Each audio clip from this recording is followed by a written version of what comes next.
Assalamualaikum warahmatullahi wabarakatuh. Apa kabar Bunda? Bagaimana ibadah di 10 hari terakhir Ramadan ini? Semoga iman kita semakin hari semakin kokoh dan semakin sedikit waktu yang kita sia-siakan.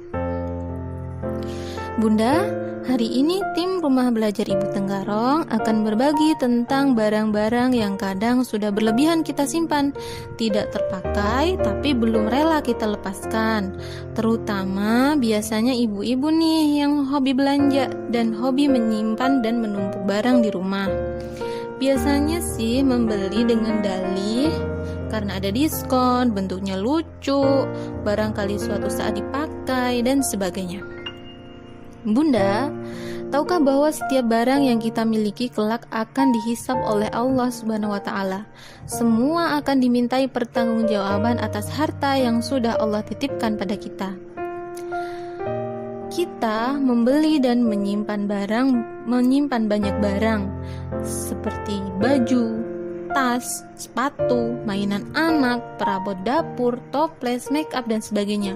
Apakah semua sudah kita benar-benar manfaatkan dengan baik? Jangan-jangan yang dipakai hanya beberapa di antaranya. Seseorang memiliki 10 pasang sepatu, yang dipakai hanya 3 pasang. Lainnya ada yang tidak pernah dipakai sama sekali. Ada juga yang dipakai hanya sekali dalam setahun. Lalu buat apa 7 pasang lainnya disimpan? Padahal barang yang menumpuk terlalu banyak selain memenuhi rumah juga memenuhi hati loh. Ada perasaan tidak lega melihat begitu banyak barang menumpuk begitu saja di dalam rumah. Nah Bunda, berikut beberapa tips untuk memulai memilah barang mana yang perlu dipertahankan dan mana yang perlu dilepaskan. Dilepaskannya dengan nilai plus, yaitu untuk kita sedekahkan.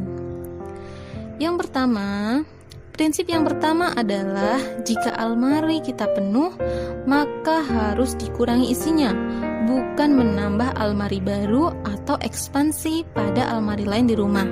Misalnya, jika almari baju Bunda semua sudah penuh dengan gamis-gamis yang sangat banyak, itu bukan pertanda Bunda harus membeli almari baru agar bisa muat untuk gamis-gamis yang baru berikutnya. Tapi yang harus dilakukan adalah mengurangi isi dari lemari tersebut. Lalu yang kedua, paksa diri untuk segera memilah-milah barang. Jangan ditunda-tunda, karena nanti lama-lama malah tidak terlaksana. Yang ketiga, perhatikan baik-baik mana barang yang selalu dipakai dan barang yang nyaris tidak pernah dipakai. Simpan hanya barang yang kita pakai.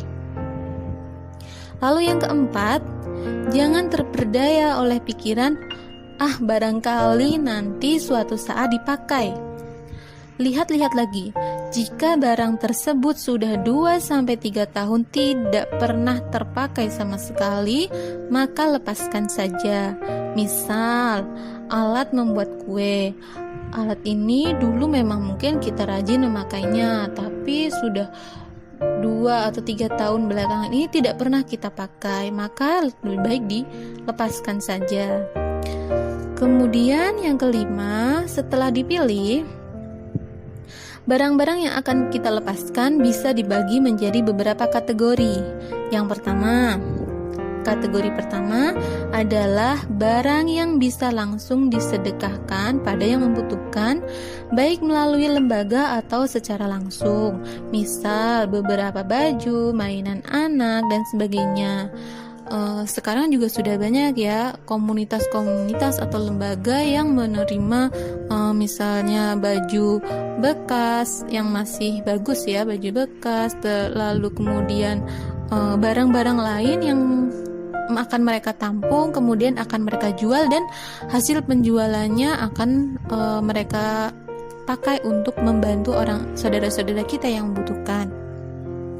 Ataupun mungkin bertepatan dengan adanya bencana yang membutuhkan banyak bantuan dan sebagainya, atau juga bisa kita langsung berikan kepada mungkin tetangga yang kita tahu misalnya anaknya tidak mampu, orang tuanya tidak mau membelikan mainan pada anaknya. Kita berikan mainan anak kita yang sudah tidak pernah dimanfaatkan oleh anak kita, tapi kondisinya masih bagus. Kategori yang kedua adalah barang yang bisa diberikan pada kerabat atau teman yang kira-kira tidak keberatan mendapat barang bekas. Misal, gamis-gamis kita yang sudah tidak muat, gamis-gamis waktu zaman kurus gitu diberikan kepada ponakan kita, atau sepatu-sepatu kita yang tidak pernah dipakai diberikan kepada sepupu kita, atau alat-alat dapur yang sudah tidak pernah dipakai kita berikan kepada saudara kita yang membuka rumah makan dan sebagainya. Lalu kategori yang ketiga adalah barang yang bisa dijual kembali. Misal tas, gamis-gamis, beberapa gamis misalnya, dan sebagainya ya, beberapa barang atau mungkin barang-barang yang baru tapi tidak pernah kita manfaatkan bisa dijual kembali. Lalu uang hasil penjualannya tersebut bisa kita gunakan untuk sedekah atau membeli gamis atau barang baru yang bisa kita hadiahkan ke teman, ke kerabat, ke saudara, atau juga bisa untuk mentraktir teman makan dan sebagainya. Kategori yang keempat adalah barang yang sudah tidak bisa disumbangkan dan dijual sama sekali. Nah, barang-barang yang seperti ini kita lihat lagi. Jika masih ada sedikit manfaat, maka manfaatkan. Jika sudah tidak ada sama sekali, maka bisa kita buang. Misalnya, baju-baju yang sudah rusak, tidak layak kita sumbangkan, tidak layak kita jual, kita bisa manfaatkan untuk keset, kain lap, membuat boneka anak, membuat buat isi bantal dan sebagainya. Atau mungkin sepatu-sepatu yang sudah rusak bisa dikreasikan sedikit untuk dijadikan untuk menanam tanaman dan kreasi-kreasi lainnya. Tapi, dalam bersedekah perlu diperhatikan, perlu digarisbawahi bahwa barang yang diberikan adalah barang yang masih baik kondisinya.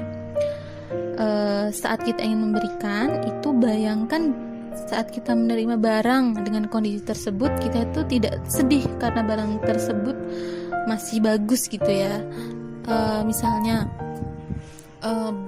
kita mempunyai gamis yang sudah tidak terpakai, tapi ternyata ada cacatnya sedikit. Kira-kira kalau kita berikan ke orang itu akan sedih atau tidak? Kalau misalnya orang itu tidak akan sedih, tidak apa-apa kita lepaskan. Tapi kalau ternyata kerusakan tersebut itu membuat orang kok kayaknya bersedih atas pemberian kita, maka sebaiknya dimanfaatkan untuk hal lain. Atau misalnya kita jual dengan kita memberitahu bahwa ada cacat di tempat ini gitu. Nah, lalu bagaimana dengan barang pemberian orang? Kan kadang kita punya barang hadiah dari orang lain dan tidak enak untuk melepaskannya gitu ya. Pada prinsipnya, barang yang diberikan kepada kita itu sudah menjadi hak kita. Jadi boleh kita apakan saja barang tersebut. Tapi untuk menjaga perasaan orang lain, kita bisa mensiasatinya untuk memberikan barang tersebut pada orang atau lembaga atau komunitas yang tidak akan diketahui oleh si pemberi barang tadi. Misalnya kita pernah mendapatkan sepatu dari teman kita, agar tidak sakit hati teman kita saat melihat misalnya sepatu yang diberi olehnya kita berikan ke orang lain, kita bisa memberikan sepatu itu melalui komunitas atau kepada orang yang jauh, yang lokasinya jauh dan sebagainya. Kan tidak mungkin juga sepatu itu cuma ada satu-satunya di dunia sehingga saat teman kita melihat langsung tahu itu adalah sepatu pemberian gitu. Atau disiasati sedemikian rupa lah bagaimana caranya agar yang memberi itu tidak mengetahui. Nah, jika Jika pemberi barang itu adalah orang yang sudah kita kenal baik dan kita tahu bahwa dia tidak akan sakit hati atau sedih saat kita mensedekahkan barang pemberiannya, maka kita bisa meminta izin kepadanya bahwa barang yang ia berikan tidak bisa ia manfaatkan karena mungkin warnanya gitu tidak suka atau kekecilan, atau karena kita masih punya barang lain yang serupa dan sedang dimanfaatkan. Agar lebih bermanfaat maka kita sedekahkan. Nah, justru saat kita mensedekahkannya, maka artinya kita sedang memanjangkan umur kebermanfaatan barang tersebut. Sedangkan jika hanya disimpan, tentu tidak ada manfaat yang bertambah. Jadi Bunda, jangan ragu, segera lepaskan barang-barang yang tidak pernah kita manfaatkan. Paksa diri, insya Allah selain rumah jadi bersih, jiwa kita juga bersih, tidak tertawan oleh benda-benda yang kita tumpuk tersebut. Oh ya, khusus untuk buku, Bunda bisa tetap menyimpan buku yang akan tetap bermanfaat dalam jangka waktu panjang, seperti kitab-kitab, buku-buku agama, buku-buku anak yang bisa dipakai adiknya atau dibaca kelak, buku-buku untuk perpustakaan mini di rumah, dan buku-buku bermanfaat lainnya. Tapi untuk buku-buku seperti pelajaran SD, buku-buku SMP, SMA, buku-buku kuliah yang sudah tidak pernah dibaca dan tidak dimanfaatkan lagi, sebaiknya tidak perlu disimpan ya Bunda. Begitu ya Bunda, beberapa tips dari kami. Semoga ringan langkah kita untuk mulai memilah mana yang memang perlu mana yang memang benar-benar kita butuhkan dan mana yang tidak kita butuhkan lagi. Assalamualaikum warahmatullahi wabarakatuh.